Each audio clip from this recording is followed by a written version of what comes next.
As we make our way through the Absolute Universe, I can't help but think about a conversation I had with a friend recently. You see, we were talking about single issue releases for comics versus the weekly releases that manga tends to abide by.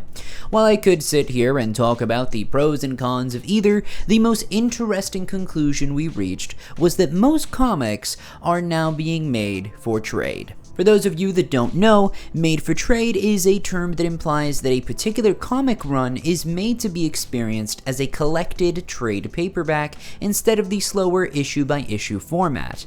While this isn't something that I've discussed before, I think that with Absolute Flash, this is something inherent to enjoying the story. This is a Flash that doesn't have a mentor, his family, or even the Speed Force, so how could this even work? Well, let's take a dive into the first 2 volumes of Absolute Flash. We begin Volume 1 with a stranded Wally West as he asks himself a simple question: what have I done? He then has a panic attack as he thinks about the things that have happened to him thus far that we're not privy to. Once he's able to slow down his breathing and relax, he opens his eyes to see that he's 2 days in the past. This is a motif that'll be used throughout the story to illustrate just how chaotic this Flash's grip on reality is. On top of that, it serves as a great visual to present new information about the characters or direction of the story. For now, it's simply being used for foreshadowing.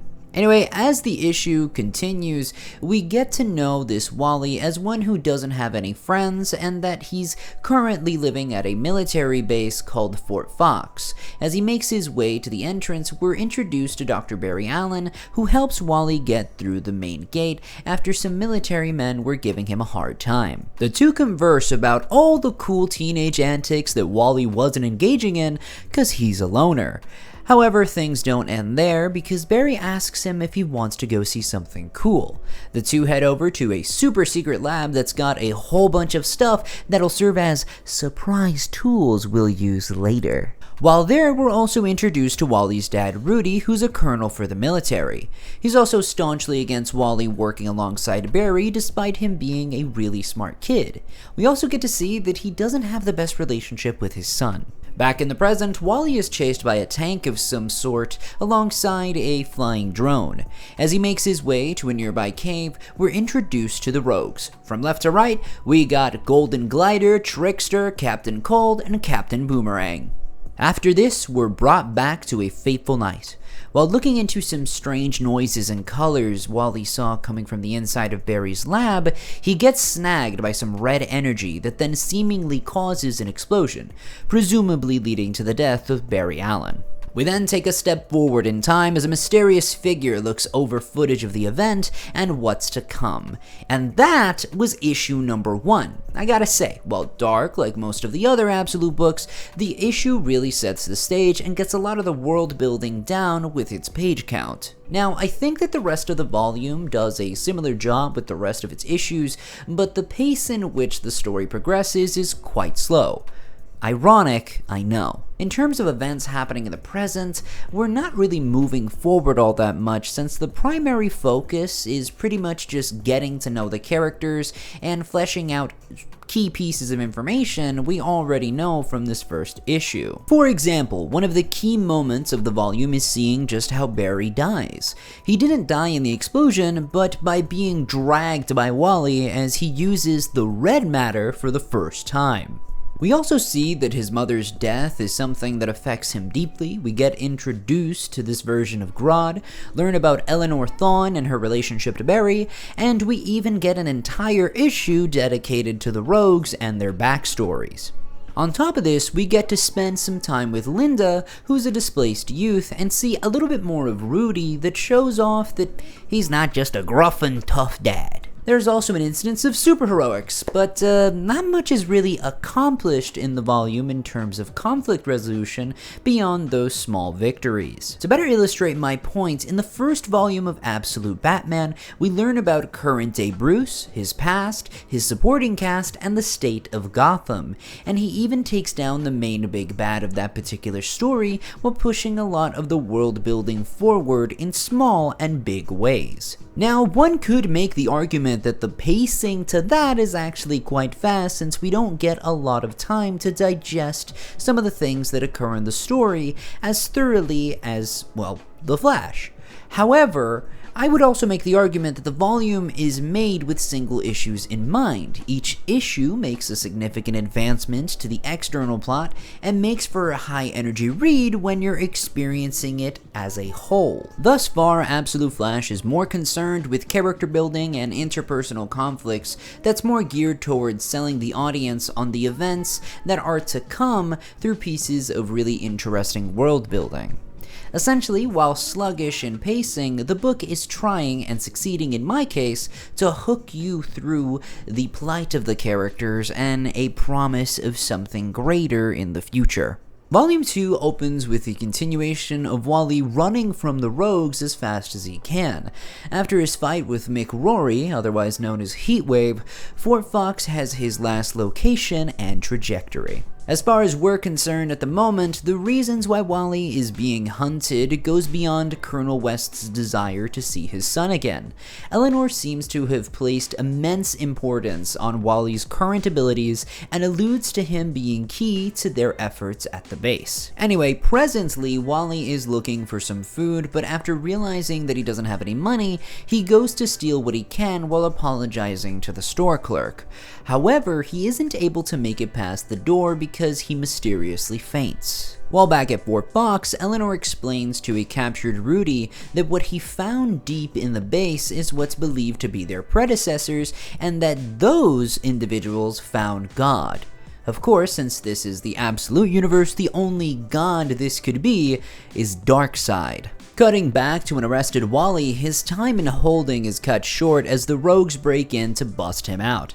While he explains that he's incredibly hungry, he also confides in them and reveals that Grodd is lost.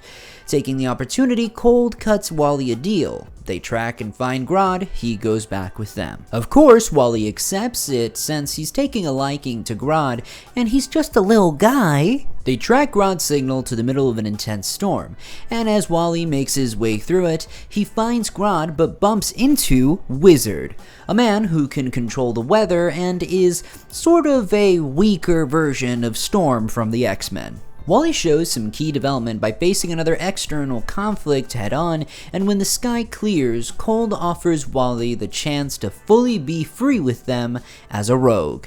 And that was the opening to Volume 2. As for the rest of the volume, not only do we get to see the origins of Project Olympus, but we also get to see how Barry ties into it. In addition, we get to see a raid on Fort Fox as the rogues attempt to save Wally's father, and we get the reveal of just who has been inside of Wally's head this entire time. And while I don't want to exactly spoil other parts of the plot, I do want to briefly talk about the great work that Jeff Lemire does in The Still Point, and how that connects to the greater Absolute Universe. While it's stated that the Still Point is essentially another dimension where other forms of matter can be found, it's also the place where Eobard Thawne and Jay Garrick ended up when they opened up the door to it years ago, which then led to where we are today in the book. And all of this happens because Eobard heard a voice calling from within the void, explaining to him that he has a purpose in the world. This, of course, leads to monstrous consequences and transformations that ensure Wally is more of a hero by the end of the volume, and concludes the present-day story that was set up within the first book. While the story of Fort Fox effectively ends for now, Wally has a new course to take as other players, such as Grodd and his father, make an ominous comment alluding to where we'll see the story go next. And that was Volume 2. Overall, a lot more happens in this volume, while keeping the side characters and world building strong. Additionally, Wally does continue to grow and improve as a hero, which is always great to see. While I think that Eobard Thawne's role in the book does sort of falter in what we'd normally expect to see, I think that what we get still represents the dichotomy of the Flash and the Reverse Flash. So, is Absolute Flash a great story issue by issue? I wouldn't say so. To me, it's a prime example of how comic books nowadays might work significantly better as collected pieces.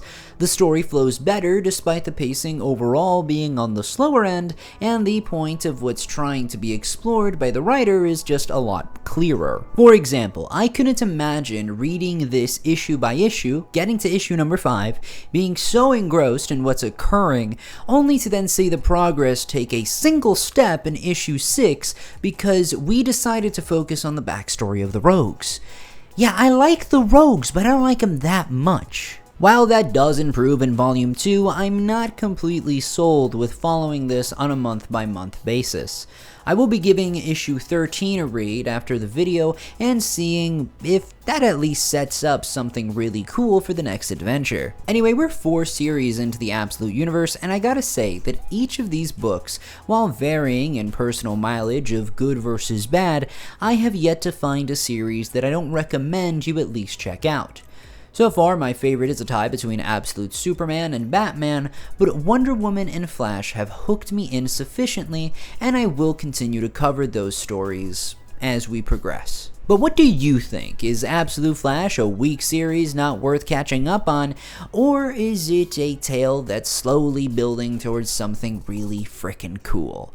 I'd love to discuss and read your comments below. And that's it for today. If you like this comic-centered video, feel free to leave a like. If you want to see more of my coverage of the Absolute Universe, subscribe and check out the rest of the videos I have on the channel. It's your boy Foster, and I hope you have a good day and a good night.